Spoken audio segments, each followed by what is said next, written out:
Betray a Billionaire and Get Away with It, a love story. Welcome to Amaze Stories, where we bring you the most incredible true-to-life narratives that will leave you speechless. Today's story?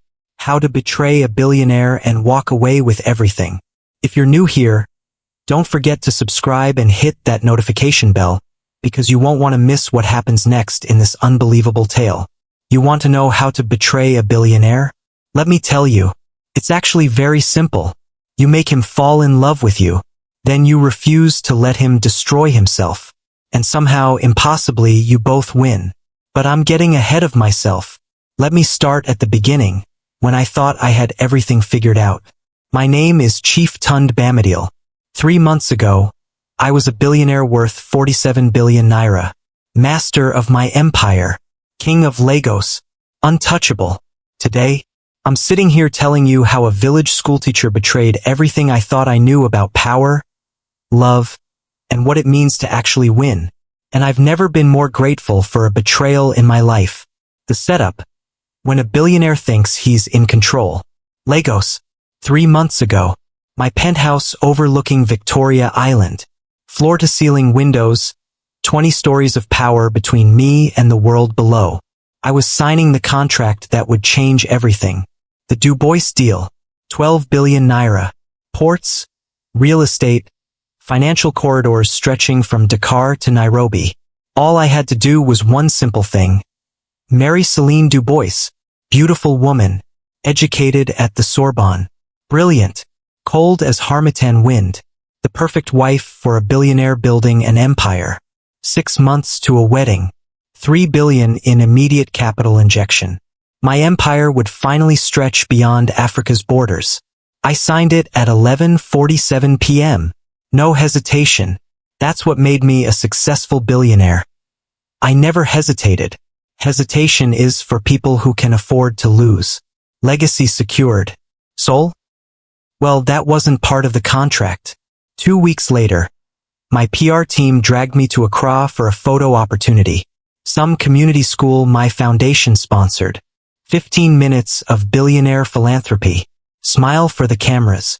Pretend the money actually changes lives. That's where the betrayal began. The mark. When she refused to play the game. Her name was Ama Surwa. She was kneeling in the dust, teaching mathematics with bottle caps and stones. Didn't even look up when I arrived with my 3 SUV convoy and security detail. One of the children pointed at me. "Ma, who be that man?" Amma glanced up. Our eyes met for exactly 2 seconds. "Someone who has more money than he needs," she said calmly. Then she went right back to teaching. No deference.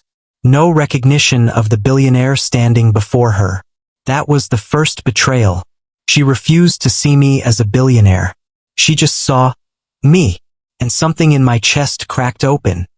I stood there like an idiot while my entire team waited. My security chief cleared his throat.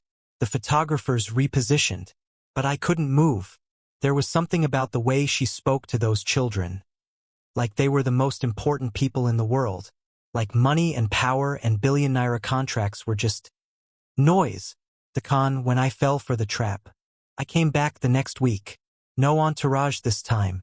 Just me in a less expensive car, trying to remember what it felt like to move through the world without billionaire armor. Amma was painting the school's exterior wall with children. She had paint in her hair, dirt on her dress, and she was the most beautiful thing I'd ever seen. "Chief Bamidil," she said, surprised. "More donations?" "No, I just wanted to help." She studied me for a long moment. Then she handed me a paintbrush. "Then make yourself useful." That was the second betrayal. She made me work. Me, Chief Tund Bamidil, billionaire. I painted that wall beside children who didn't care about my net worth. And Amma corrected my brushstrokes like I was one of her students. "Smooth strokes, Chief. Not like you're signing business contracts." How did she see through me so clearly? I kept coming back. Weekends became my escape from Lagos, from the performance, from Celine's cold efficiency and Jean-Michel's emails about wedding venues. Amma and I would sit after the children left, drinking warm Malta, talking about real things.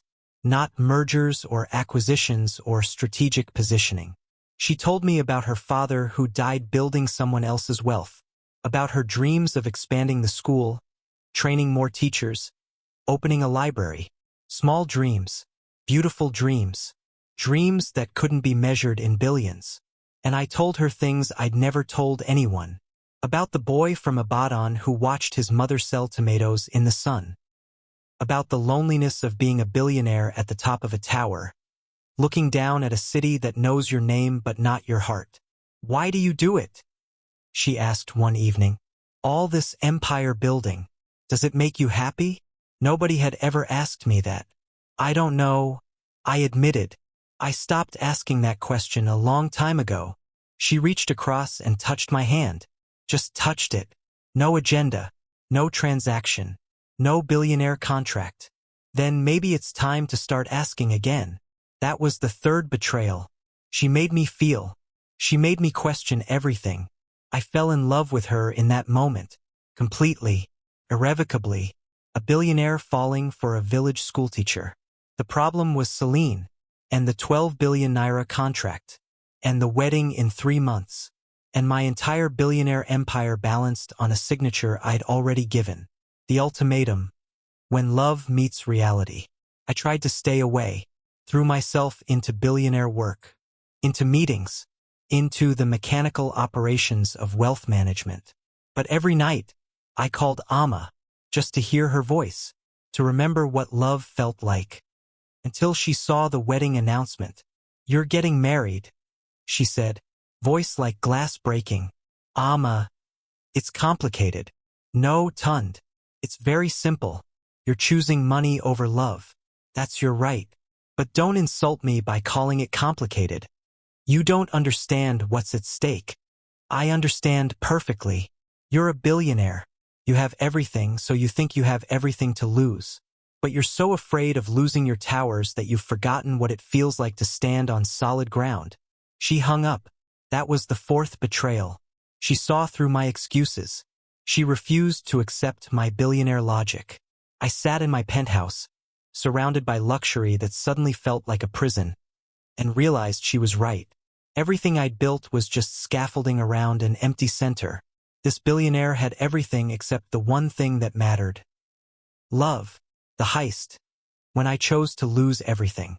The next morning, I called Jean-Michel. I can't marry Celine. I'm breaking the contract. I'm in love with someone else. The silence was absolute. Tund. His voice went lethal. We have a binding agreement. If you breach this, Du Bois Capital will sue for damages. We will destroy your reputation.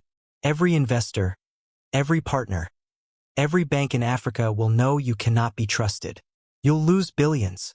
Your billionaire empire will collapse. I know, but I'm in love. For what? Some woman. Keep your mistress like every other successful billionaire. Nobody expects fidelity. She's not my mistress. She's the woman I love. And I'm not every other billionaire. Then you're a fool. He was right. I was a billionaire fool in love. My board held an emergency meeting. They begged me to reconsider. My CFO got on his knees. Chief, please, think about your legacy. But what's a billionaire's legacy worth if he's never truly loved? My mother came to see me, her face heavy with wisdom. Tund, she said. I didn't sell tomatoes in the sun so my son could become a rich, empty billionaire. You'll lose everything false and finally discover what's real. That's not loss. That's love. The play, when the billionaire goes all in. Yesterday, I held a press conference. Jean-Michel expected me to announce the wedding date. Instead, this billionaire told the truth.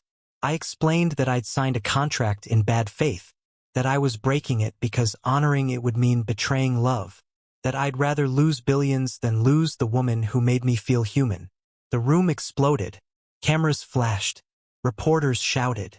Chief Bamidil, are you saying you're giving up 12 billion naira for a woman? No, I said. I'm giving up 12 billion naira for love. There's a difference. Jean-Michel called from Paris, screaming about lawsuits. I let him scream. Then I drove to Accra. 5 hours. heart pounding, practicing my speech. How I'd tell her she was worth more than any billionaire empire. The betrayal, when she refused to take the prize. The school was quiet. When I arrived, just Amma sitting alone under a tree. She looked up, no surprise, like she'd been expecting me. "So you did it?" she said quietly. "I did it. I chose love. I chose you. Lost everything?" "Not everything. Just everything that wasn't real." She stood up, tears in her eyes. This was it. The moment where the billionaire gets the girl. Where love conquers all. "Tund," she said, "I need to tell you something." My heart stopped. "I can't be with you." The world tilted. "What?" "I can't be with you. I've been thinking about this. About what you'd be giving up for me. 12 billion naira. Your billionaire empire. Your reputation. Everything. Amma, I chose you. You chose me over a contract. But that's not the same as choosing yourself. You're running from something, not running toward something. And I refuse to be the reason a billionaire loses himself. That was the ultimate betrayal. She rejected me. You spent 20 years building an empire to prove you were worthy, she continued. Now you're ready to burn it down to prove you're capable of love. But Tund, you don't need to prove anything. Not to me. Not to anyone. Then what do I do? You go back to Lagos. You rebuild, not the empire, but yourself. You figure out who Tund Bamidele is when he's not performing. You do the actual work of becoming whole. And then, if you still want me, come find me. Not as Chief Tund Bamidele the billionaire. Just as Tund, the man, the human being capable of real love. She kissed my cheek. I'll be here, waiting for a man who's real, not just running. Then she walked away. I stood in that courtyard, surrounded by the wreckage of every certainty, and realized something profound. This wasn't rejection. This was the greatest act of love I'd ever experienced.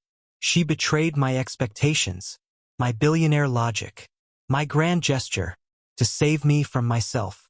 The aftermath. When the billionaire learns the lesson. 3 months later, I didn't lose everything. Some investors pulled out. Some stayed. I lost the Du Bois deal, paid fortunes in legal settlements, but my billionaire business survived. Smaller, humbler, but alive. I sold the penthouse, bought a smaller place in Ikoyi, actually furnished it myself. I've been going to therapy. Yes. Chief Tund Bamidele, billionaire, talks about his feelings. Turns out, I have decades of unpacked trauma about worthiness and performance. I've been learning to be alone, not lonely, but comfortably solitary. Learning what I actually like when nobody's watching. I've been volunteering at a local school in Lagos. No cameras, no PR team, just showing up, helping children, fixing broken desks, learning what Amma learned years ago. That meaning isn't measured in billions. That love isn't a transaction. And yesterday, I got a text from an unknown number. There's a library in Makola that just opened. Small, beautiful, full of children learning to read. Thought you'd want to know. I stared at that text for 20 minutes. I could rush to Accra immediately, but that would be another billionaire performance. Another grand gesture. Instead, I'm going to finish my therapy, keep volunteering, keep learning who I am. And then, in a few months, when I've done the actual work, I'll drive to Accra. I'll walk into that library, and I'll ask Amma Surwa if she needs help organizing books. Not as Chief Tund Bamidele, the billionaire who gave up everything. Just as Tund, the man finally learning what real love means. The twist. When the billionaire discovers he won after all. But wait, 3 days ago, something incredible happened. A letter arrived. Hand-delivered. No return address. Inside. A document from Du Bois Capital. My hands shook as I opened it. Turns out, the whole time Jean-Michel was screaming about lawsuits, he was watching me, watching what this billionaire would choose. The letter explained everything. Jean-Michel's own daughter Marie had fallen in love with someone he deemed inappropriate. A musician. No money, No connections. Jean-Michel had forbidden it, forced her into the same contract culture. Marie tried to kill herself 2 years ago. She survived, but Jean-Michel never forgave himself. When I called to break the contract, he saw himself. He saw what happens when you choose empire over love. The document was a contract amendment. The 12 billion deal was still available. No marriage required. Jean-Michel was restructuring the billionaire partnership based on business merit alone. There was a handwritten note. Tund, you taught an old billionaire something I should have learned in the hospital. Some contracts cost more than money. Love is worth more than legacy. The deal is yours. No strings. No wedding. Just business. Tell the woman you love that her refusal to let you lose yourself was the most strategic move anyone made. She saved your soul. Maybe she saved mine too. JM. I sat there, laughing and crying. I could have it all. The billionaire empire. The expansion. The billions. And Amma. And love. If she'll still have me. If I do the work. If I become real. The revelation. How she got away with it.